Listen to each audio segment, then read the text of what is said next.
This is Mark Lieberman, your host of The World According to Mark, brought to you by WPVM FM in Asheville, North Carolina, 103.7 on your dial and streaming on WPVMFM.org. Today, our guest is Whitney Richardson, and I think I've got your title correct. Associate Curator, is that correct? That's right.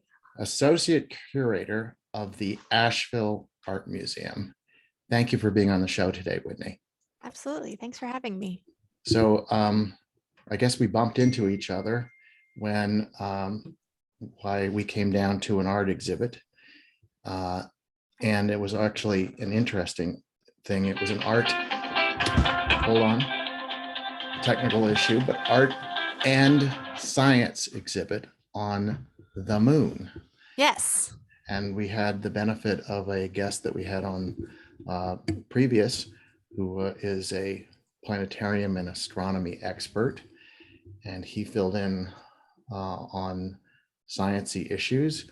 But you started off the program with the museum's collection on various types of art on the moon, and that was pretty novel. Is that the first time you did anything like that, Whitney? Certainly involving space exploration like that. I love it when I'm able to combine science or other fields along with art, and especially when it's a personal interest, which NASA and space exploration is definitely one of mine. Well, good. So let's talk a little bit about you and your history. Okay. When did you discover that you had an interest in, I guess, is the word fine arts, or is it just art? Art. Art. No. There. Go ahead. Yeah, I'll get into this. There's a big centuries-long battle between fine art, and what my specialty is in decorative art. I've always been interested in architecture and art. I have a set of parents who were in their careers teachers. One was a history teacher, and another one had a strong interest in interior design. And so historical architecture and interiors and art seems like inevitable thinking back on it. Absolutely. A part of all of my happiest memories is visiting historic homes as a child. When I played with dolls, I was much more interested in building out their rooms and the buildings they lived in than the dolls. And then once I got into college, followed along with that track. Did you have a Barbie and Ken house, or are we talking about a house that you put together? I had a handmade dollhouse that was purchased for me by my grandparents, but it was made by craftspeople. Excellent. Yeah. So by the time you got to college and you were studying art, did you think that you would be making a living at it, or it was just, again, sort of an interest of yours? No, I hoped I would. I had originally gone to college to become an architect, and took a class on architectural history as part of that first semester, and realized I really enjoyed the historical part of it and looking at the different periods of styles and how architecture changed and evolved, and switched pretty quickly to become at my university. I went to Columbia University in New York City. What was a very special opportunity at my university, they have a program for architectural history and theory. So you take some drafting courses and mostly architectural history courses and combine the two. Well, I'm not going to talk about me, but I did take an architectural history course. Yeah. The most I can remember was, well, first of all, they talked about when the church was the center of the city, and then the church was competing with the marketplace. So you had the market square and the church square. But the other thing I remember is I thought this is going to be a really easy course because it was open book. But it turned out, because it was open book, you had to know it to the letter. Sure. And so And so my first grade was a D, and I had never gotten a D in Oh high school or no. college. And it took a lot of persistence for me to raise that up to an acceptable level. But Right. let's go back to you. So you obviously uh, started out, as you say, with an interest in art, and then you pursued it in your schooling in Columbia. Do you have an advanced degree beyond your? I do. I went on to get a master's degree in the history of design and decorative arts, and that was in Glasgow, Scotland, at the University of Glasgow. Wow. And how did you decide to go there? Having a program like that as an advanced degree in design history at the time in the early 2000s was not as readily available in the United States. And the places that did have it were in New York City, where I just spent the last 4 years and wanted to try something new. I think it's still probably true today that education is less expensive in the United Kingdom, and offered me the ability to go full time for a little over a year versus 2 years and earn that same degree.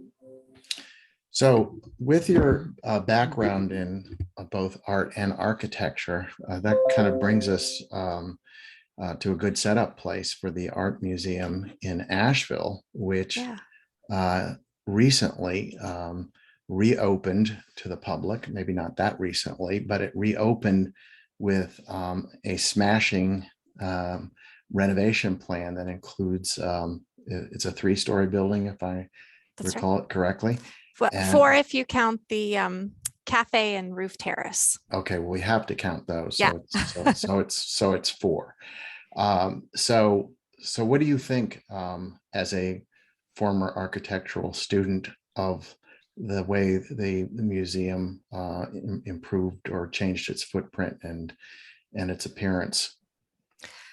I think it's a great improvement and something we're really lucky to have here in Asheville. I didn't grow up in Asheville, so I didn't come to the old museum as a child, as I hear a lot of um, people that came as children or parents of children into the museum. Um, but hearing from them, I know how much it has changed, how much more accessible it's become. Um, it's literally transparent. It's a giant glass building on the corner of downtown Asheville. And I think it's more theoretically transparent with um, hopefully what feels like a welcoming entrance that brings people into the space. Well, As an architectural student, I was really excited that it was Aeneid Architects from New York City that were doing the plans for the renovation. Their specialty, or one of their specialties, is really combining historic and new architecture. They've done this with the Rose Planetarium at the Museum of Natural History in New York. They've done it at the Brooklyn Museum with the new glass entrance over the old brick building. So really exciting to bring them here. And then they worked locally with Arca Design, which was our architect of record. so well, let's talk about that a little bit, and then we'll go back and maybe pick up some of the history. Okay. The location of the museum to Park Place, I guess, or Pack Place, actually, Right. in Asheville. Uh, Basically, the new addition, which is a substantial addition, uh, was combined with a 1926 Italian Renaissance style building. That's So, right. they didn't exactly create the new portion of the museum to be a replica of Italianate Renaissance, Right. but as you say, as with other buildings and other museums across the country, they figured out a way to combine the two, Mhm. and not make them look odd or weird or not attractive. Right. So that's now the new addition, basically, how much did it add to the existing building, the 1926 building? Very Something good like question. 12,000 square feet is what I'm looking at Yeah, here. we're now at about 55,000 square feet total. Okay. So I think 2/3 more than what was previously here. Um, it added 2 exhibition halls and 1 collection hall so that we're able to devote a consistent look at our museum's collection, as well as offering spaces for changing exhibitions over time. Okay.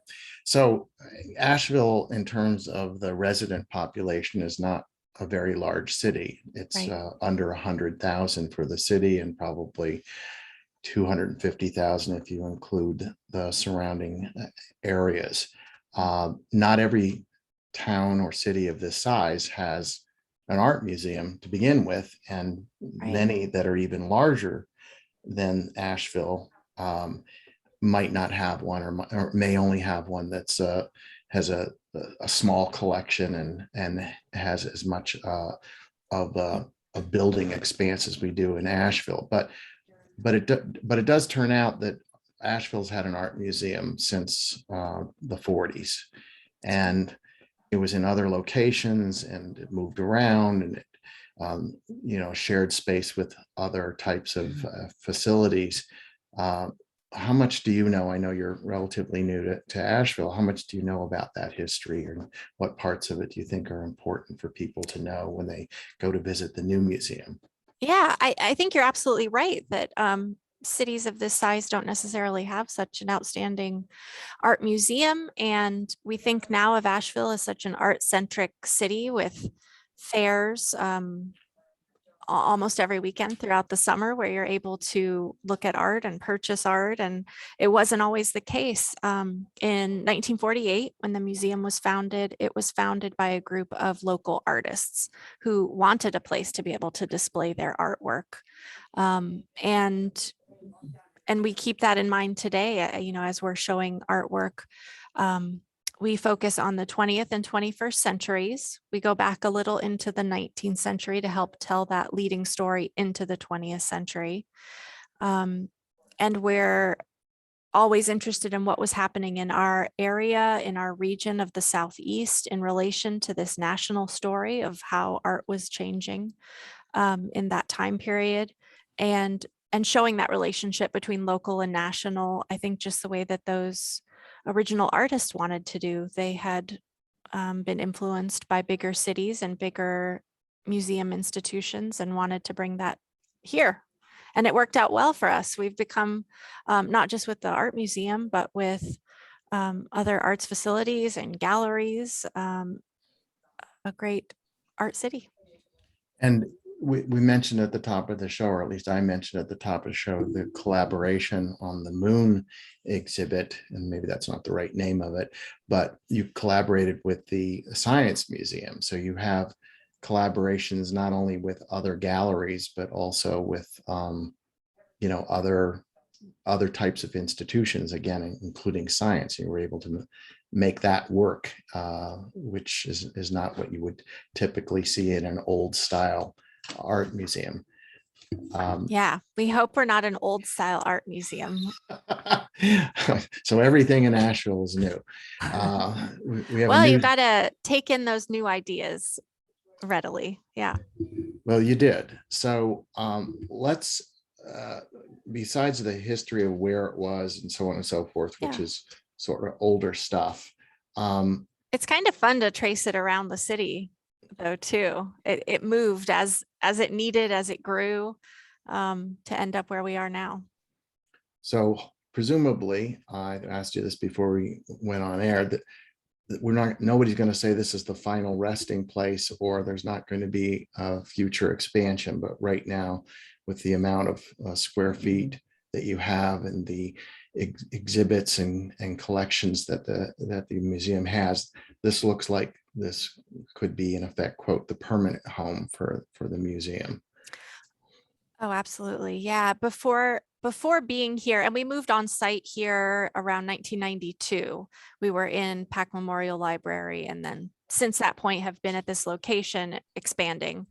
I can't see this not being the home for the rest of my career for sure, and beyond that, I would imagine.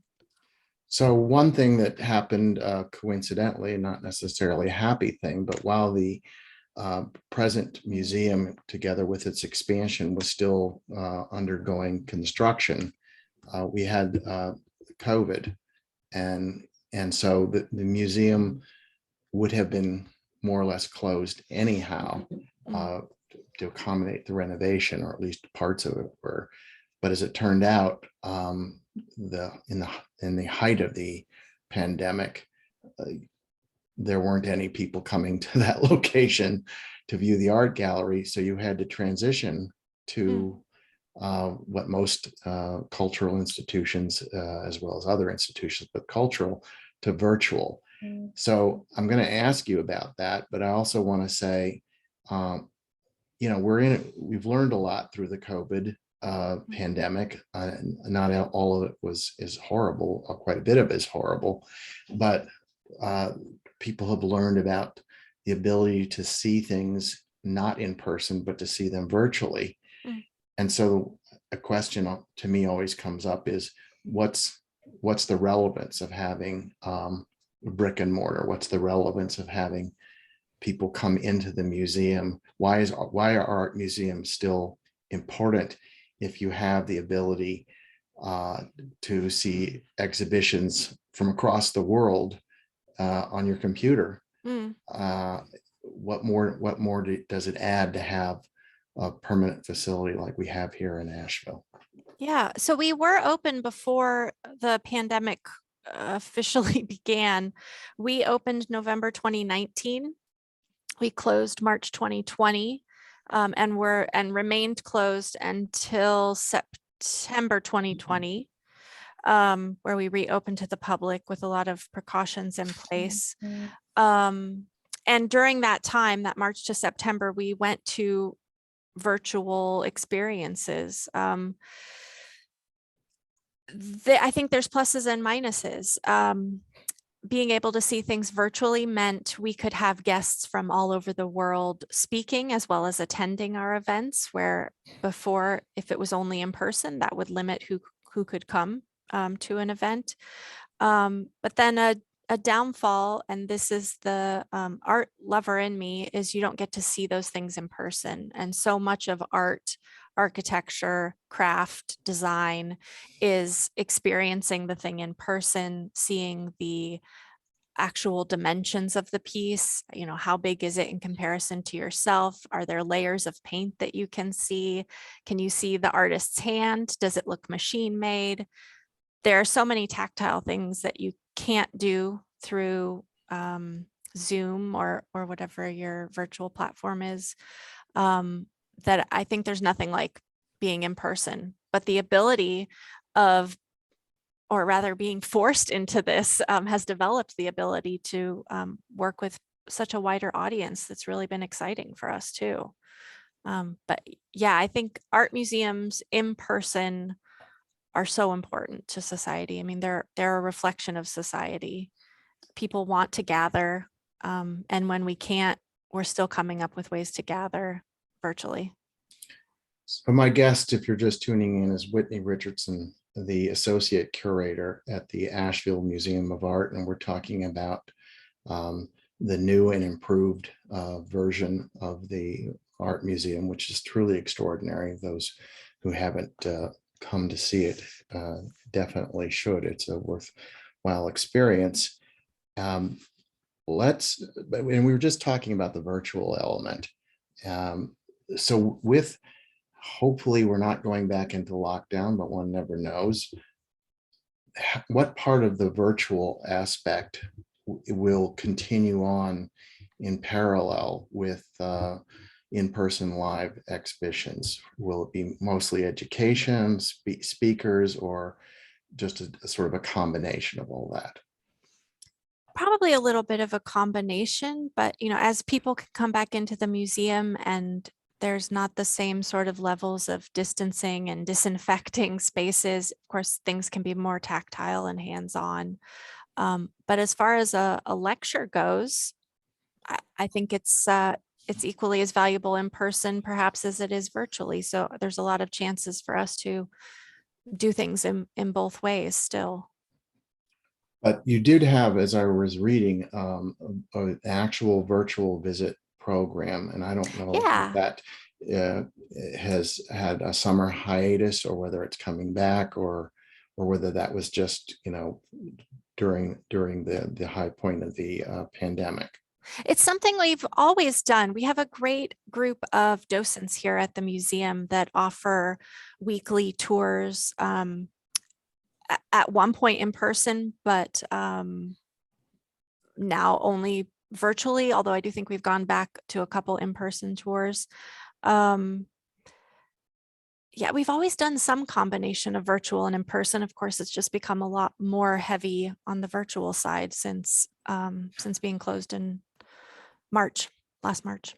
Okay, let's the Asheville Art Museum has again a personality. I would guess that even though it shows works of artists that people recognize for centuries, Mhm. it does focus, I think, more on American, I'm guessing, but you might correct me on that. But what's the personality, and I'm using that term, I just Right. invented it, of this museum that makes it unique and blends or more characteristic of Western North Carolina? Yes. So we are an American Art Museum. We collect and show American art, or art through the lens of an American eye. We recently had an exhibition across the Atlantic, which was looking at French Impressionists and American artists that they taught, and then the art that these American Impressionists produced. So there's always that tie back into our country.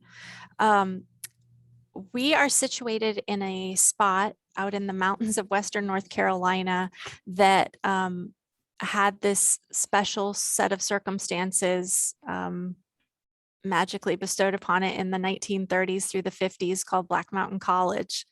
And it brought to it artists from around the country that then went on in the 40s, 50s, and up till today to continue to influence the art scene, art movements, future artists, teaching new artists. And that's a really special connection for us. And I think something that makes the Asheville Art Museum a natural to collect both local, regional art as well as national. The artists that came through Black Mountain College became nationally and internationally known. So that helps us really to somehow simultaneously focus on the region and look at the country and the relationships that were happening between those two.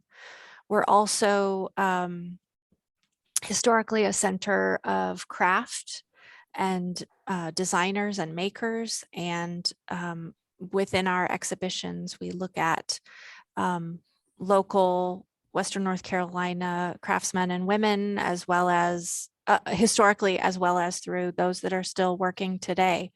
And that's something special to our area that maybe not all smaller museums would happen to be situated in such an exciting area to talk about those things. So you mentioned Black Mountain, and Yeah.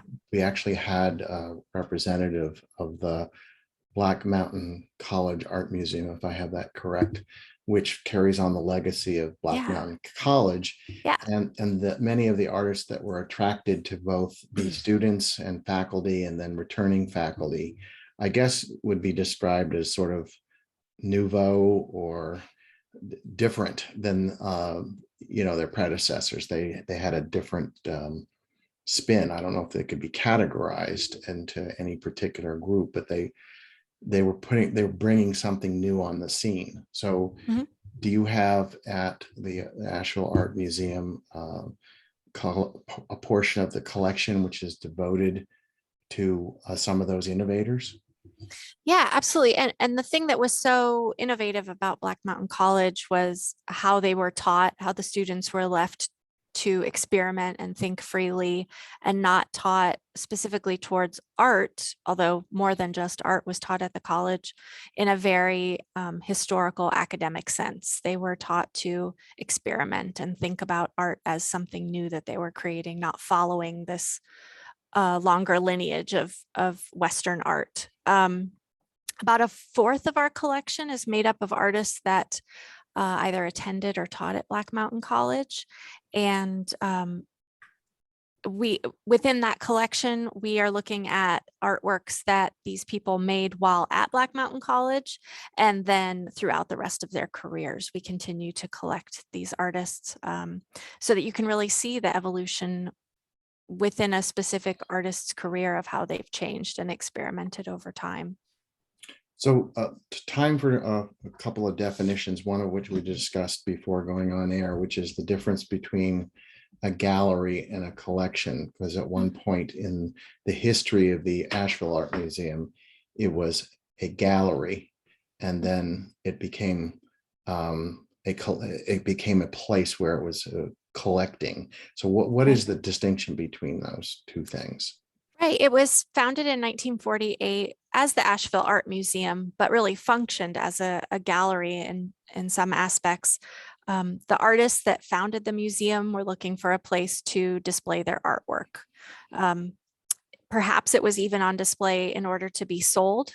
And that's something that now, as the Asheville Art Museum, as a collecting institution, we're not displaying artwork to be sold. We're collecting it in perpetuity to tell the story of art history in the United States. I feel like I'm forgetting part of what you just asked. No, that's covering a good deal of it, I guess. Okay. So but again, with the aspect of the museum, which is now collection, as you say, Right, art right. in perpetuity, that indicates that you have to get the art from, it's not on loan. Right. So you either have to buy it, Mhm. or it has to be bequeathed to you or donated by somebody who has an art collection. That's right.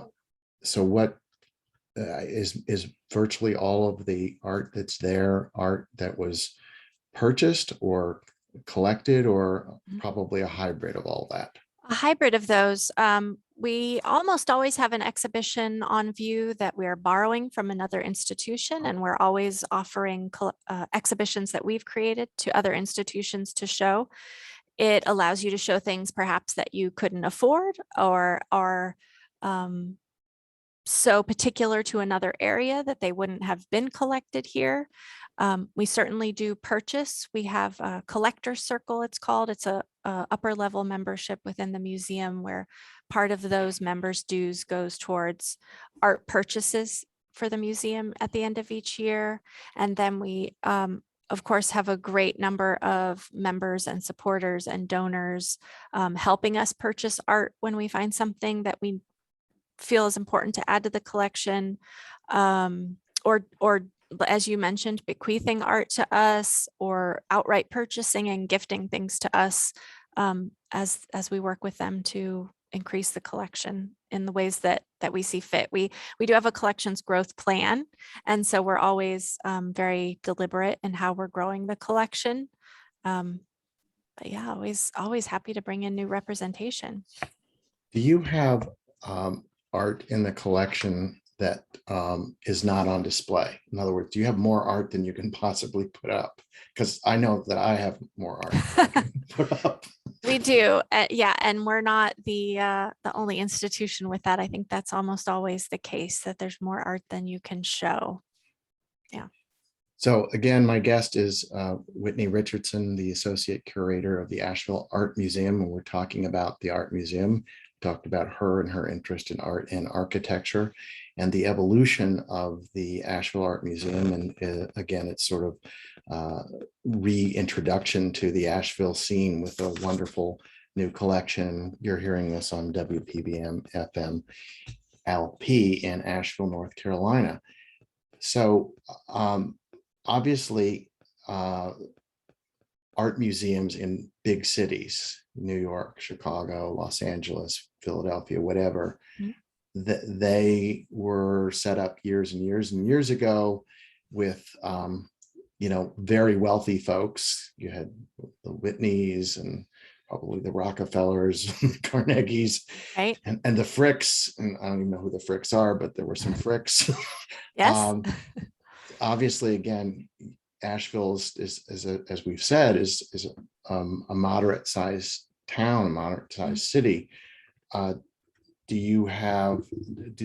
the art museum want for, in quotation marks, big donors who can contribute, millions of dollars in a lump sum, so to speak, Mm, so that its collection is not, the collection still needs to be enhanced by that base. I'm sure everybody continues to welcome donors, even if you're yeah. a New York or a DC or a Philadelphia museum. Right. I was going to say, find me a museum professional that would say no to $1 million to help their to help their museum. I don't think anyone would turn that down. But yeah, like you mentioned, the Whitneys, the Fricks, the Guggenheims are founded by these very wealthy families and collecting from very academically trained art backgrounds. And I think that's something special that we have fought against, whether they meant to or not, at the beginning of the museum. And we continue with that today. We, of course, we're interested in this academically trained history of art. We have Robert Rauschenberg in the collection, those sort of well-known trained artists, but we were founded by artists. We were founded not by wealthy people, people that were using art to show what they saw in the society around them, scenes that they wanted to depict, ceramics that they wanted to create. And we continue with that today. Our collection is made up of objects that make it a nicely inclusive collection. We have self-taught artists in the collection, craft artists in the collection. And I think we're able to show a diversity of talents and the diversity that exists in the history of art of the 20th century in the United States because of that. Well, again, and I probably making too much of the fact that we have a small-ish population here, because the other thing that Asheville has, which is not unique just to Asheville, but is a feature, is we have millions of tourists coming from all over the country, all over the world to visit. And I'm guessing that at this stage, after people have seen, the first 2 or 3 things that people think about when they come to Asheville, which is, the Biltmore and the Grove Park Inn, and after they've been to 16 breweries, the Asheville Art Museum is a legitimate thing to see, a must see in context. So the size of the city is not really what determines the interest in art and interest in the art museum. I suppose you would agree with that. Yeah, about half of our visitors on a yearly basis are local to Western North Carolina and the counties that make up that region, and half are coming from outside of those as tourists, whether it's from another state or another country, visiting us here. I'm looking at some of the numbers. I don't know if these are current in terms of the collection, but according to what I read, you have 5,500 plus total works of art, I guess, on exhibit, Right. including several hundred paintings, several hundred drawings and prints and photographs and sculptures and the like.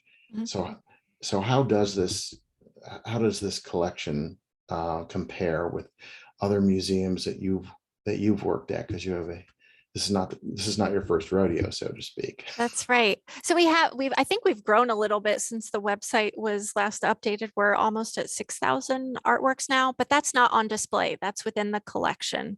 I see. And saying that, I'm not sure I could tell you exactly how many are on display at this time. We're always working to have around at least 5% on display, which is pretty ambitious for a museum. Did you say 5%? Yeah. Wow. Yeah. Let me ask you a question That's about. high. Well, let me ask you a question about that. I had no idea. Yeah. How is the decision made about which part of the collection is on exhibit? And I'm guessing it's 5%, but it's a rotating collection. You have some things that are on the walls now, so to speak, and then they're put someplace else, wherever you put them, and you don't have to disclose the hiding place. But how are those decisions made about what goes up and what comes down? Right. part of the curatorial team. There's myself, an assistant curator, curatorial assistant, two registrars, and then of course our director is our head of curatorial affairs. And so between the team, we decide what's on display at any given time. Part of it is as we're trying to elaborate on different stories. That's really what we're doing in curation is telling stories through objects. We might say, oh, this painting and this vase really need to be on display at the same time because they illustrate something about one another. It may be that it's a work on paper, which is light sensitive. And so every few months we have to rotate those out to put something else on display to preserve the longevity of an artwork. If you leave it out for too long and light damage is done to it, there's no reversing that. So we're constantly rotating and changing things as we need to tell the stories or for the safety of the artwork. Well, I guess we should talk about what you are and what you do a little bit more, the curator aspect, because you mentioned storytelling. Yeah. So the term curate now is used a lot in terms of music selection that you get on your cell phone, iPhone, whatever. Curate. Right. Art news articles are curated because there's tons out there. So you can buy the services of somebody. So, but you mentioned storytelling. So that suggests that there's oftentimes a theme of some sort that goes into the decision making about what to put out, where to put it, and how to position it. And then there's a museum in Philadelphia, which all of a sudden escapes my memory, where it was a collection of a private art collection. And it moved from one location to another. But one of the things that was required is that it had to be put exactly in the same position it was in the new edifice. Right. It's the Barnes Foundation. The Barnes Foundation. Thank you very much for reminding me. Yeah. So that was in effect predetermined, but at the Asheville Art Museum and presumably others, the decision about what to display with what is up to the discretion or the individual decision making or the group decision making of the staff, the curator staff. Is that correct? That's right. I think the verb to curate is probably used correctly for all those other ways you were talking about it. This one person that's bringing together a choice of things, whatever those things are, with some sort of internal meaning to them of why they've chosen to put these works together. And that's no different for curating works of art. Looking at a theme, like you had mentioned earlier, Meeting the Moon, the exhibition that you had come to see, pulling works from our collection that all dealt with depictions of the moon, and considering how those depictions changed over time. Maybe you're pulling things all from one year and looking at the different things that are made in this particular time frame.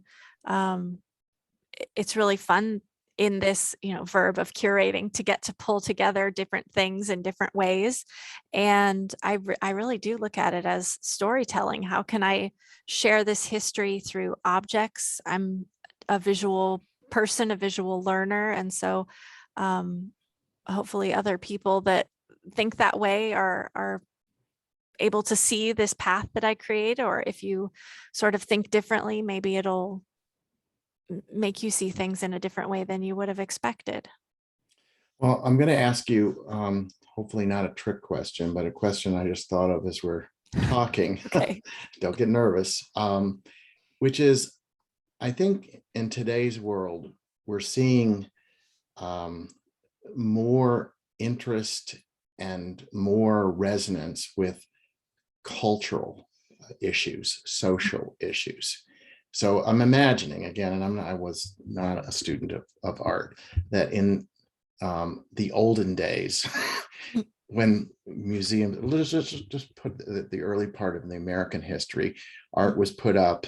Most of the art, in the 1800s, early 1900s was probably art that was produced in Europe. Probably not much in Asia or the continent of Africa. and it was old masters for the most part. And I'm not talking about Dutch masters, but masters.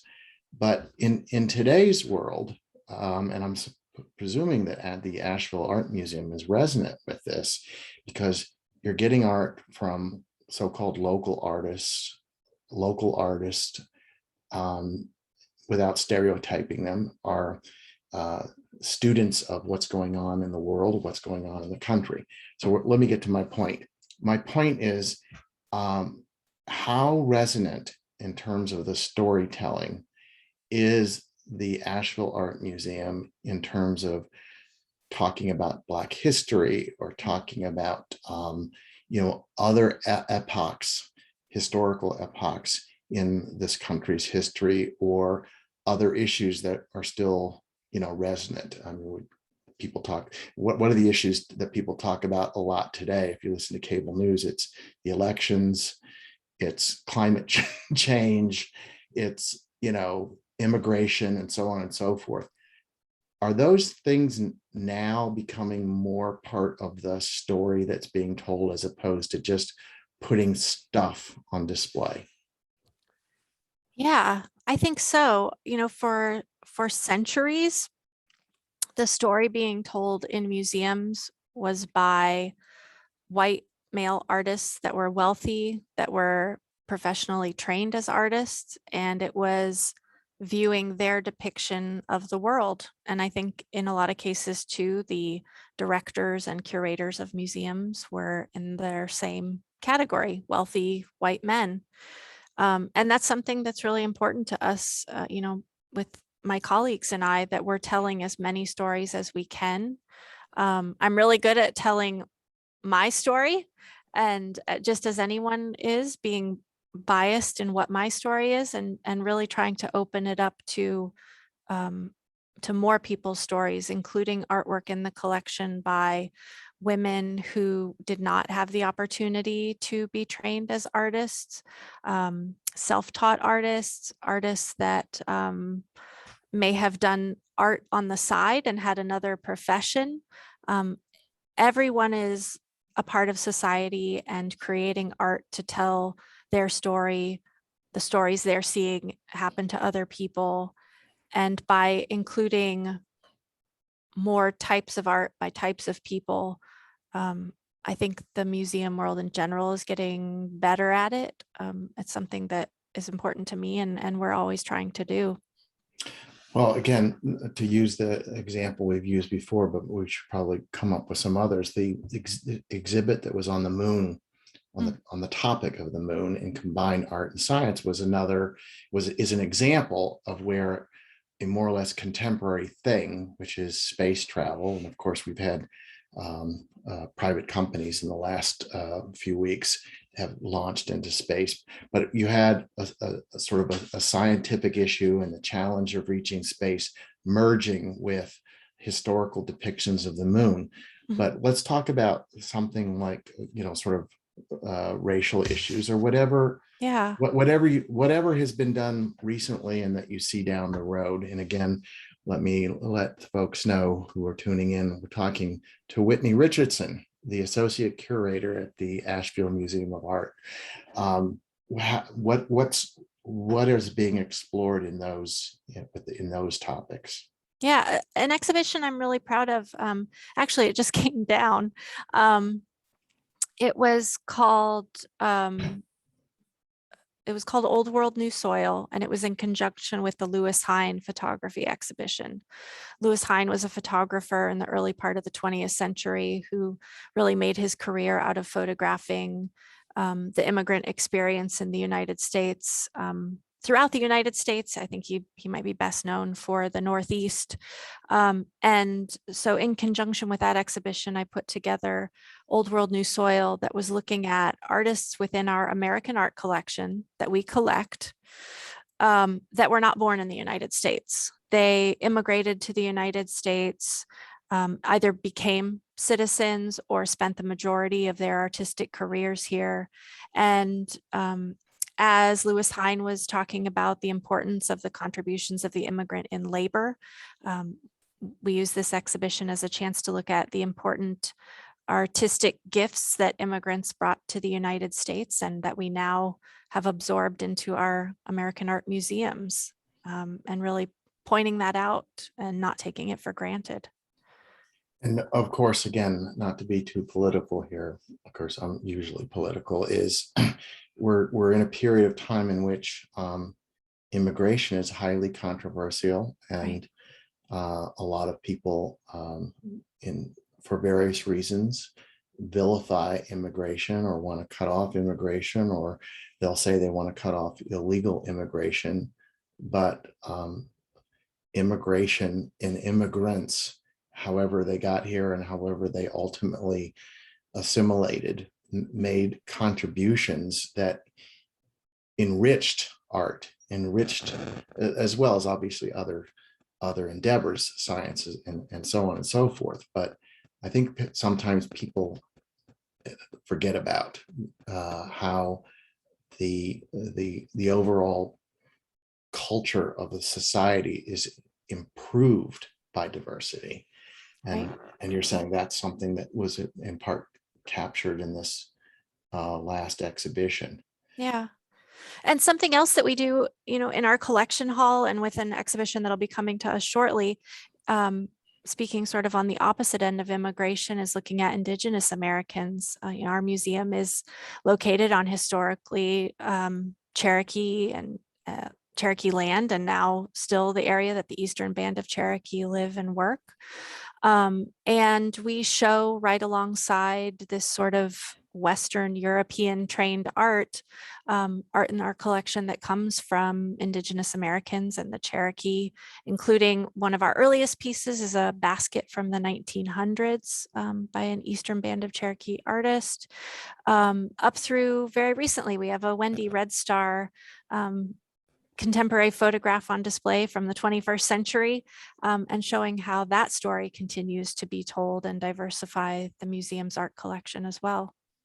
So again, I think one of the things that I see in listening to you talk is that art is not just to be enjoyed by an exclusive group of people, and hidden away in mansions and whatever. It's a way of pulling together a lot of different elements.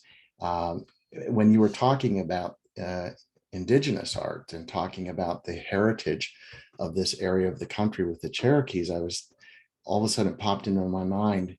Growing up, it was always Christopher Columbus discovered America.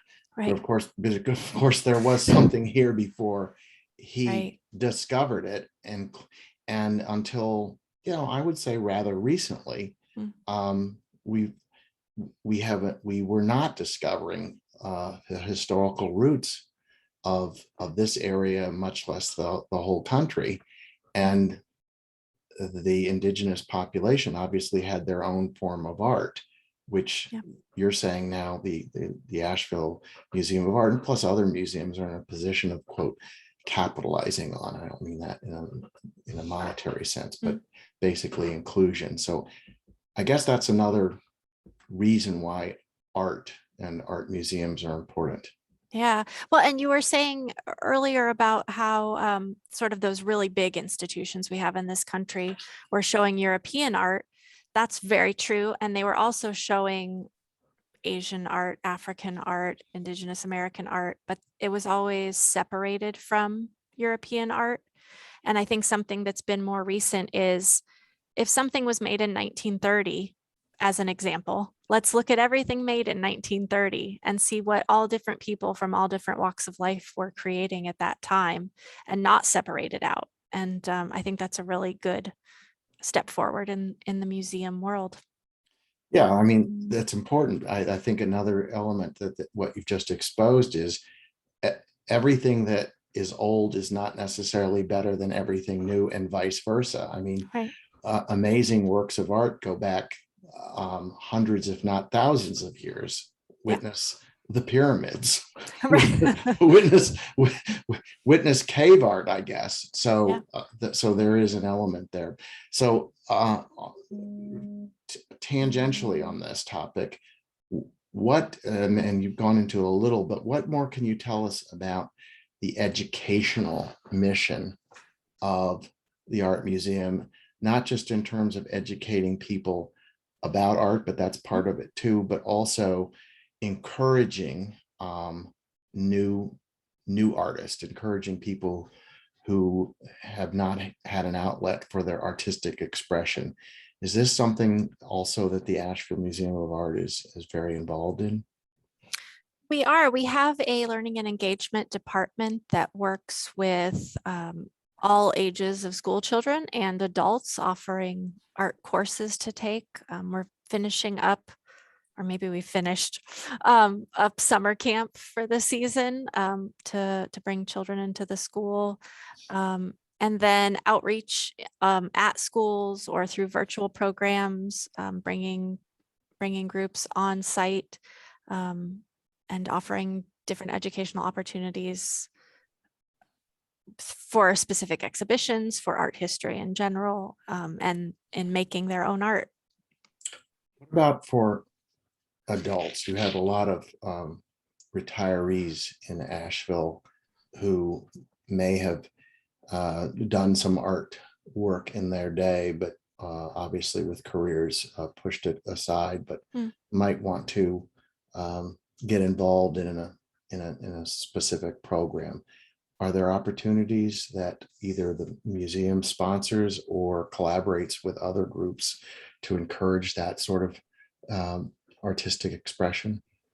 There are, I don't know them off the top of my head, but on our website, there's always the listing of upcoming classes and available opportunities for people to come into the museum and create art and be inspired by artwork and their fellow artists here in our studio space.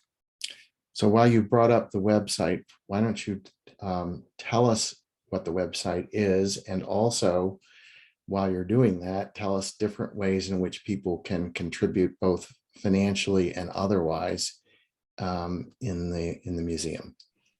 Yes, our website is ashevilleart.org. And those not from the area, it's ASHEVILLE, Asheville. You can contribute through the website, through a donate button. I think the best way and the most sort of reciprocal opportunity is to become a member of the museum. You're helping the museum by becoming a member. Hopefully we're helping you become a frequent visitor and an excited participant in the arts community here in Asheville. So there are other enticements to go to the museum besides looking at the art. You did add this outdoor and indoor cafe. That's right. That's not something that was always the case, and you usually had the gift shops, but now you've got this space. Is that being used? Is our fourth floor is a cafe as well as a rooftop terrace where we have some of our outdoor sculpture pieces that we previously had not been able to show because we didn't really have an outdoor space to display them. The cafe is open late on Thursdays, otherwise regular museum hours during the day for lunch, with really beautiful views of Mount Pisgah. I've heard our director talk before about how they always imagined that the cafe and the roof terrace would look towards Pack Square. It's sort of where we're located and it's fun to look out over the city center. But then when they realized we had this spectacular view of the mountains and Mount Pisgah on a clear day, I think they flip-flopped and looked out the other direction, and no one's sorry about it. It's a lovely spot.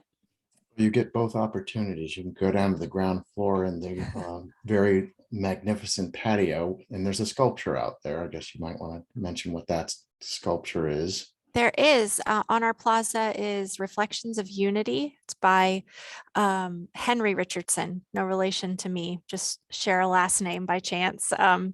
Henry Richardson is a glass artist and he creates glass artworks out of plate glass. So just like our windows now that are on the west corner of our building, he's using that same sort of glass to create forms and has created this blue orb out of plate glass and put it on top of granite that's local to the region. which is magnificent, I might say. Great. So we just have a few minutes left, but maybe you wouldn't mind giving us a preview on major exhibitions or activities that are going to happen soon, the rest of the Yeah. year. Happening while we speak, we're installing a new exhibition that will open to the public on August 20th. And that is Rural Avant-Garde, the Mountain Lake Experience. This is a really fun exhibition for us to bring, speaking back to Black Mountain College.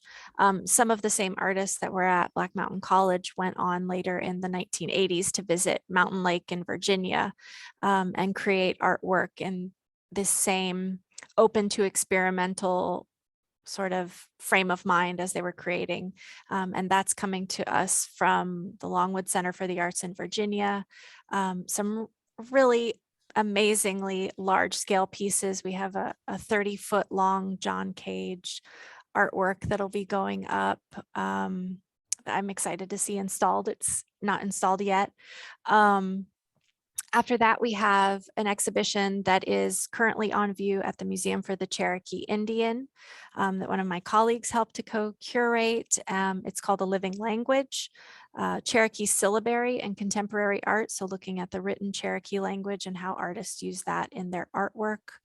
And then right now I still have up an exhibition looking at the Olympics, although it just ended.